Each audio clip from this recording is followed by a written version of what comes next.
Hi hello welcome back. അപ്പോൾ ഇന്നത്തെ video നിങ്ങൾക്ക് എല്ലാവർക്കും ഇഷ്ടമാണ്. ഒരു വെറൈറ്റി സ്നാക്കുമായിട്ടാണ് ഞാൻ വന്നേക്കുന്നത്. നമ്മൾ കണവ വെച്ചിട്ടാണ് സ്നാക്ക് ഉണ്ടാക്കുന്നത്, ഈസി ആയിട്ട് ഉണ്ടാക്കാൻ.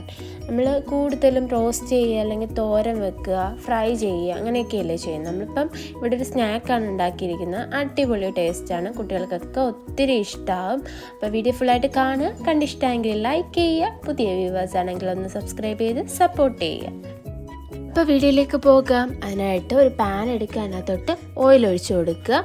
എന്നിട്ട് ഓയിലൊന്ന് ചൂടായി വരുമ്പോൾ നമ്മൾ കടുക് പൊട്ടിക്കുക. ഒരു മീഡിയം സൈസ് സവാള നമ്മൾ നന്നായിട്ട് കുനുകുനാ അരിഞ്ഞതിന് ശേഷം ഇട്ട് കൊടുക്കുക. എന്നിട്ട് അതിൻ്റെ കൂടെ ഇഞ്ചിയും വെളുത്തുള്ളിയും ചതച്ചിട്ട് ഇട്ട് കൊടുക്കുക. നമ്മൾ പേസ്റ്റ് ആക്കണ്ട, ചതച്ചാൽ മതി കേട്ടോ. എന്നിട്ട് നിങ്ങൾക്ക് എരിവിനനുസരിച്ചുള്ള പച്ചമുളക് ഇട്ട് കൊടുക്കുക. എന്നിട്ട് ആവശ്യത്തിന് ഉപ്പും ചേർത്ത് നന്നായിട്ടൊന്ന് ഇളക്കി കൊടുക്കുക. 1/4 സ്പൂൺ വീതം മഞ്ഞൾപ്പൊടിയും ചേർത്ത് നന്നായിട്ടൊന്ന് അഴറ്റിയെടുക്കാൻ ശേഷം നമ്മൾ അടുത്ത മസാലപ്പൊടികളാണ് ഇടുന്നത്. 1/2 സ്പൂൺ മുളക് പൊടി, 1/4 സ്പൂൺ വീതം കുരുമുളക് പൊടി, പെരുംജീരകപ്പൊടി, മസാലപ്പൊടി ഇട്ട് കൊടുക്കുക. എന്നിട്ട് നന്നായിട്ട് അതെല്ലാം കൂടി ഒന്ന് മിക്സ് ചെയ്യുക.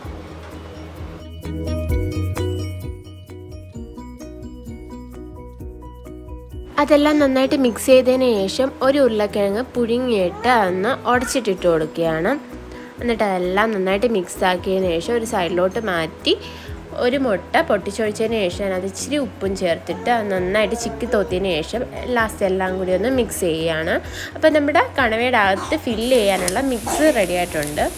നമ്മൾ കണവ എടുക്കുക. ചിലയിടത്തൊക്കെ ഇത് കൂന്തൽ എന്നാട്ടോ പറയുന്നത്, നമ്മുടെ ഇവിടെ കണവ എന്നാട്ടോ പറയുന്നത്. എന്നിട്ട് കൂന്തൽ എടുത്തതിന് ശേഷം അതിൻ്റെ ഉള്ളിലുള്ള അഴുക്കെല്ലാം നമ്മൾ കളഞ്ഞതിന് ശേഷം നന്നായിട്ട് കഴുകിയതിന് ശേഷം നമ്മൾ അതിനകത്തോട്ട് ഫില്ല് ചെയ്ത് കൊടുക്കുക കേട്ടോ. സൈഡിൽ കൂടെ ഒന്നും കട്ട് ചെയ്യുന്നുണ്ട് കേട്ടോ. ഫില്ല് ചെയ്ത് കൊടുത്തതിന് പകുതി ഫില്ല് ചെയ്താൽ മതി കേട്ടോ. കാരണം നമ്മുടെ കണവ ഇപ്പോൾ നമ്മൾ സ്റ്റീം ചെയ്തെടുക്കാൻ പോകുക, അന്നേരം അതങ്ങ് ചുരുങ്ങും. എന്നിട്ട് ഞാനൊരു സ്റ്റിക്ക് ഉപയോഗിച്ച് അത് കുത്തി വെച്ച് കേട്ടോ, പുറത്തോട്ട് നമ്മുടെ സ്റ്റീം ചെയ്യുമ്പോൾ പുറത്തോട്ട് വരാതിരിക്കാൻ വേണ്ടി. അന്നേരം ഒരു 8 മിനിറ്റ് സ്റ്റീം ചെയ്താൽ മതി. അപ്പോഴത്തേക്കും അത് നന്നായിട്ട് വെന്ത് കാണും.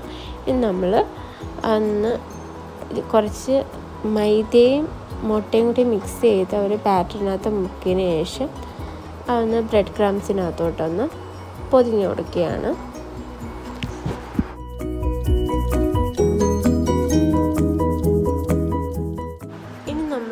ഓയിൽ ചൂടാകുമ്പം അതിനകത്തോട്ട് ഇട്ടൊന്ന് ഫ്രൈ ചെയ്തെടുക്കുക. അപ്പം നമ്മുടെ അടിപൊളിയായിട്ടുള്ള ഈ സ്നാക്ക് റെഡി ആയിട്ടുണ്ട്. അടിപൊളി ടേസ്റ്റ് കേട്ടോ. നിങ്ങൾ എന്തായാലും ഒന്ന് ട്രൈ ചെയ്ത് നോക്കുക. ഒരു ഡിഫറെൻറ്റ് സ്നാക്കല്ലേ. അപ്പം ട്രൈ ചെയ്ത് നോക്കിയിട്ട് ഫീഡ്ബാക്ക് അറിയിക്കുക. അപ്പം പുതിയൊരു കുക്കിംഗ് വീഡിയോ ആയിട്ട് കാണുന്നവരെ ബായ്.